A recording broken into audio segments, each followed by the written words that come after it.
The first thing I heard was the sound of my own heartbeat. Not the rain hitting my apartment window. Not the thunder shaking the streets of Chicago.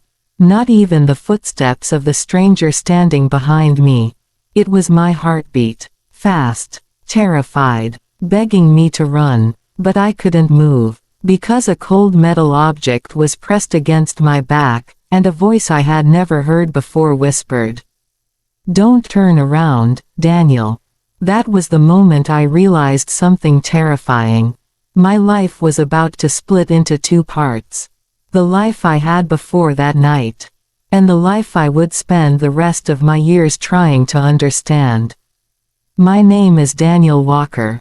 I was 32 years old, living alone in a small apartment in Illinois, working as a financial analyst. From the outside, people thought I had everything together. A good job, a nice car, a comfortable life, but they didn't know the truth. Every night, I came home to an empty apartment. Every birthday passed without anyone calling. And every time I looked at an old picture of my family, I remembered the promise I made to my younger sister, Emily. A promise I failed to keep. 5 years earlier, Emily disappeared. The police searched. My parents searched. I searched. But eventually, everyone accepted that she was gone. Everyone except me. I always felt like there was something missing. A piece of the puzzle nobody could find. And strangely enough, that missing piece was hidden inside the worst night of my life. The night of the robbery. It happened on a Friday. I remember because Fridays were always my late nights at work. I was finishing reports in my office when my phone rang. Unknown number. I almost ignored it, but something inside me made me answer.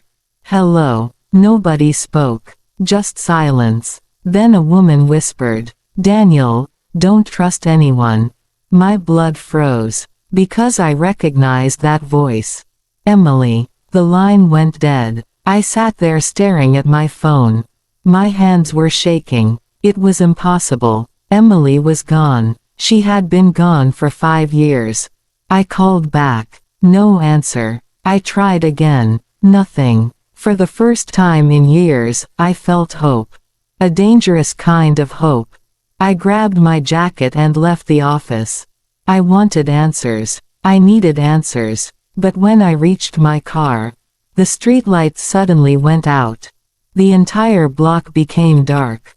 A second later, I heard glass breaking behind me. I turned around. 3 men in black masks were standing near the entrance of my building. One of them pointed a gun. Walk. I knew immediately. This wasn't random. They weren't looking for money. They were looking for me. Inside my office, they forced me to open the safe. The strange thing was, they already knew the code. That scared me more than the gun. Someone had planned this. Someone who knew me. One man searched through my files. Another went through my computer. The third stood watching me. Finally, he said, "You have something that belongs to us. I don't know what you're talking about." He leaned closer. "You do." Then he said something that made my entire body go cold. "Your sister made a mistake 5 years ago." My mind went blank. "How do you know about Emily?" Nobody answered. The room became silent. Then the lights came back. And at that exact moment, the fire alarm started screaming. The robbers panicked. They ran toward the exit. But before leaving, one of them dropped a small black envelope. I waited until they disappeared. Then I picked it up. Inside was a photograph. A photograph of me, taken that same morning. Someone had been watching me. Behind the photo were 4 words written in red ink. "You were next, Daniel." I didn't sleep that night. I sat on my couch staring at that picture. My mind was full of questions. Who were those men? Why did they know about Emily? And most importantly, was my sister alive? At 3:17 a.m., someone knocked on my door. I grabbed a kitchen knife. "Who is it?" A voice answered. "Daniel, it's me." I almost dropped the knife. Because I knew that voice. It was the same voice from the phone. The voice I had spent 5 years missing. I opened the door, and standing there, was Emily, older, tired, terrified, but alive. For a moment, neither of us moved. Then she whispered, "I'm sorry." Those 2 words broke something inside me. I wanted to hug her. I wanted to scream. I wanted to ask why she abandoned me. Instead, I asked the only question that mattered. "Where have you been?" Emily looked behind her nervously. Then she stepped inside and locked the door. "Daniel, you need to leave this city." "What? They know I'm here." "Who?" She looked at me with tears in her eyes. "The people who ruined our family." Before I could ask another question, my apartment window shattered. Emily pushed me down. A bullet hit the wall behind us. Someone was shooting at us. We crawled onto the floor. The apartment went completely dark. Then my phone lit up. One new message. From an unknown number. It said, "Now you understand. The robbery was only the beginning." I looked at Emily. She was crying. And for the first time, she told me the truth. A truth that changed everything. "Daniel, the robbery wasn't to steal from you." She swallowed. "They wanted to find out if I had told you the secret." "What secret?" Emily looked at me. "The secret about our parents' death." My heart stopped. Because our parents didn't die in an accident. They were murdered. And the people who did it were now coming for us. For 5 years, I believed I had lost my sister. For 5 years, I believed my parents died because of a tragic accident. For 5 years, I woke up every morning pretending I was okay. But that night, sitting on the floor of my apartment with broken glass around me and a bullet hole in the wall behind my head, I learned the truth. My entire life was a lie. I looked at Emily, my little sister, the person I had spent years searching for, the person I thought abandoned me. "Tell me everything," I whispered. Emily wiped her tears. "I wanted to tell you sooner, Daniel. I tried. You disappeared." My voice echoed through the room. She looked down. "I was trying to protect you." I laughed bitterly. "Protect me? You left me alone." She looked at me with pain in her eyes. "Because the people who killed Mom and Dad were watching you." Those words destroyed my anger. Because deep inside, I knew Emily would never leave me without a reason. She took a small flash drive from her jacket. "I found this the night our parents died." I stared at it. "What is it?" "Proof." "Proof of what?" She hesitated. "Proof that Dad discovered something huge." I grabbed the drive. "Why didn't you go to the police?" Emily's face changed. "Because the police were involved." The room suddenly felt colder. "Who?" She didn't answer. Instead, she walked to my computer. Before Dad died, he worked with powerful people. He discovered a company was secretly moving money through fake accounts. Billions of dollars. I watched the files appear on the screen. Names, photos, documents. And then, one name appeared. My hands went numb. Because I knew that name. Everyone knew that name. Richard Walker. My uncle. My father's brother. The man who comforted us after our parents died. The man who helped pay my college fees.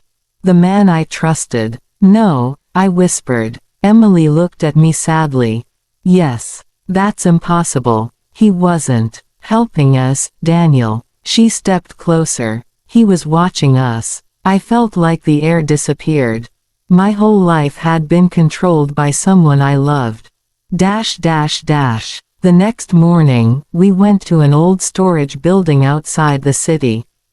Emily said our father left something there. Something even more important. The weather was strange. The sky was dark even though it was only noon. The wind moved through the empty streets like someone was following us. When we reached the building, the door was already open. That scared me. Emily. I know. We walked inside. The place was abandoned. Dust covered everything. Old boxes. Broken furniture. A forgotten world. Then Emily stopped. What is it? She pointed at the wall. There was a message written there. A message written in our father's handwriting.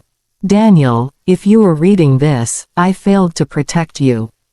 My eyes filled with tears. My father's voice came back in my mind. His jokes. His advice. His last hug. Emily opened a hidden door behind the wall. Inside was a small room. And in that room was everything. Photos, recordings, files, and a letter, with my name on it. I opened it with shaking hands. My father wrote, Daniel, if you find this, it means the people I trusted betrayed me. I need you to know one thing. I never stopped loving you. I couldn't continue reading, because I heard footsteps. Someone was inside the building. Emily grabbed my arm. Someone followed us. The footsteps got closer. Slow. Calm. Like whoever it was wasn't afraid. Then a voice came from the darkness. Daniel. I froze. Because I knew that voice. Uncle Richard. He stepped into the light. The man who had hugged me after my parents died. The man who told me everything would be okay. He looked at me with sadness. I hoped you would never find this.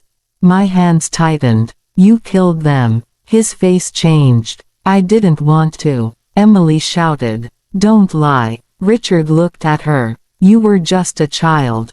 You didn't understand. Understand what? I stepped forward. He sighed. Your father was going to expose everyone.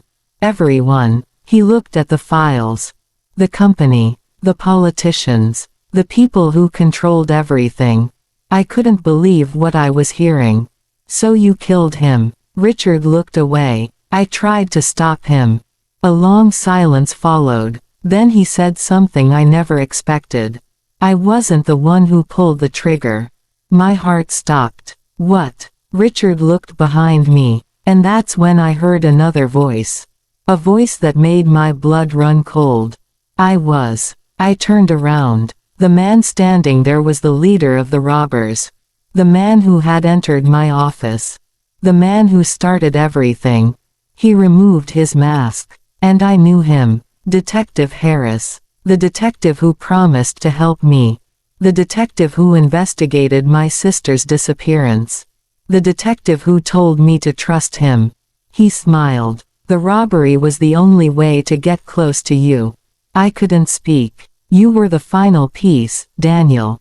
What do you mean? He walked closer. Your father didn't hide the evidence with Emily. He pointed at me. He hid it inside you. I felt confused. What are you talking about? He smiled. Your father knew they would search everywhere. So he memorized everything and left clues only you could understand. Then I remembered. The strange dreams I had for years. The numbers I wrote without knowing why. The places I felt I had seen before. My father had trained my mind without me knowing. The information was buried in my memories. Suddenly, police sirens filled the air. Emily looked at me. You called them. I nodded. Before coming here, I secretly sent the location. Detective Harris tried to escape, but Richard stopped him. The two men fought, and for the first time, I saw fear in Harris' eyes. Because he knew he had lost. The truth finally came out.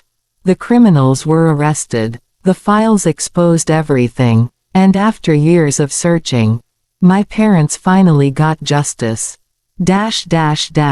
Months later, life slowly became normal. But I was different. The robbery that destroyed my peace also gave me something.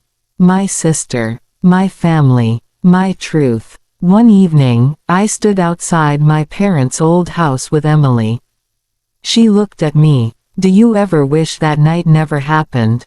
I thought about it. The fear, the pain, the betrayal, the danger. Then I smiled. No, she looked surprised. Why? I looked at the house. Because one robbery took everything from me. I paused. And then it gave me back the things I thought I lost forever. Emily smiled. The sunset covered the sky. For the first time in years, I felt peace. I used to believe the worst night of my life ruined me. But I was wrong. That night didn't end my story. It started it.